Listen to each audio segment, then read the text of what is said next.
इमाम फखरुद्दीन राजी रहमतुल्लाह ताला ने एक बड़ी प्यारी हदीस लिखी है। कहते हैं नबी पाक सल्लल्लाहु अलैहि वसल्लम के पास एक शख्स आया, उसने कहा या रसूलल्लाह मैंने कलमा पढ़ना है पर 4 चीजें हैं जो मुझसे छूटती नहीं और आप उनको हराम कहते हैं, तो हुजूर आप हुक्म करें क्या करूं? फरमाया चल तू बोल वो क्या है? कहने लगा जी मैं शराब का भी आदी हूं। माज़अल्लाह, बोलिए अस्तगफिरुल्लाह, सारे बोलिए मैं शराब का आदी हूं, मुझसे छूटती नहीं। और फिर कहने लगे मैं चोरी का भी आदी हूं, जाती नहीं। और तीसरी बात यह कि मैं माज़अल्लाह सुम्मा माज़अल्लाह जिना का भी आदी हूं। और चौथी मेरे अंदर बीमारियां कि मैं झूठ बहुत बोलता हूं। ये आदतें छूटती नहीं, मैं इनके होते हुए कलमा कैसे पढ़ूं? आपके दीन में ये शदीद बुरी चीजें और मुझसे छूटती नहीं, तो क्या हुक्म है? मेरे महबूब अलैहिस्सलाम को अल्लाह ने बड़ी हिकमत अता फरमाई, बड़ा नवाजा है नबी पाक ने। हुजूर ने बड़े खूबसूरत जुमले कहे, फरमाया कुछ सौदा कर ले मेरे साथ। अर्ज की हुजूर हुक्म हो, फरमाया चारों में से एक छोड़ दे, कलमा पढ़ ले, सौदा कर ले। कहा हुजूर हुक्म करे कौन सी?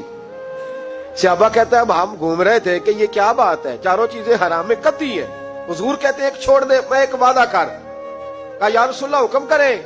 तो सहाबा कहते हैं अब जब हुजूर ने कहा ना एक छोड़ दे, तो हम फिर तज्जिया कर रहे थे कि शराब बड़ी गंदी है, जिना बड़ा गंद है, चोरी किसी के हक में डाका है, जुल्म है।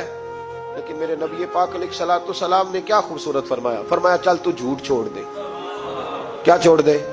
अल्लाहु अकबर। फरमाया झूठ छोड़ दे। अर्ज की बाकी? फरमाया बाकी अल्लाह फजल करने वाला है, तू झूठ छोड़ दे।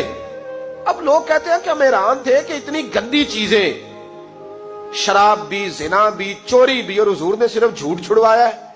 वो सरदार कहता है मैं घर गया, शराब की बोतल पे हाथ डालने लगा।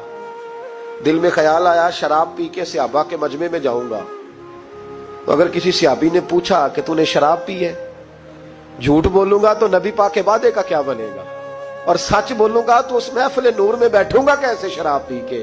कहते 2-3 दफा हाथ बढ़ाया पर मजा नहीं आया, मैंने पटखी दीवार के साथ बोतल, मैंने कहा ये तो गई, ये नहीं पीऊंगा आज के बाद।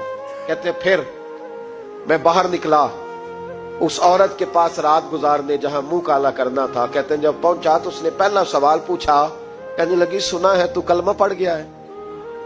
कहते बस वजूद चकनाचूर हो गया। कहते बिजलियां दौड़ गई।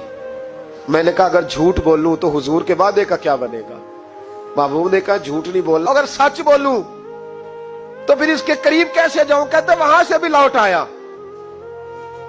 अब मेरी जिना की आदत भी गई। अगली शाम हुई तो सामने माल पड़ा था एक आदमी का, वो आदमी का फलता उस पे हाथ डालने लगा, तो दिल में ख्याल आया ये सवेरे तफ्तीश भी करेगा। अगर पूछता पूछता मुझ तक आ गया कि तूने तो नहीं चोरी की, तो झूठ तो मैं बोल ही नहीं सकता, हुजूर से वादा किया है, और सच बोलूंगा तो मेरी आबरू क्या बचेगी।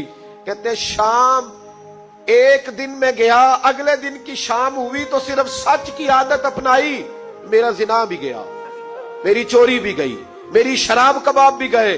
कहते तीसरे जाके दरवाजा रसूल पे बैठा, सहाबा बाकी अपना काम करते रहे, मैं सिर्फ मुस्तफा का चेहरा तकता रहा। मैं बस चेहरा तकता रहा, देर हो गई तो एक सहाबी कहने लगे क्या देख रहे हो? तो मैंने कहा इस रसूल का कमाल देख रहा हूं, इस महबूब का कमाल देख रहा हूं। एक झूठ छुड़वाया है तो रब करीम ने मुझे सारे तकवे अता फरमा दी।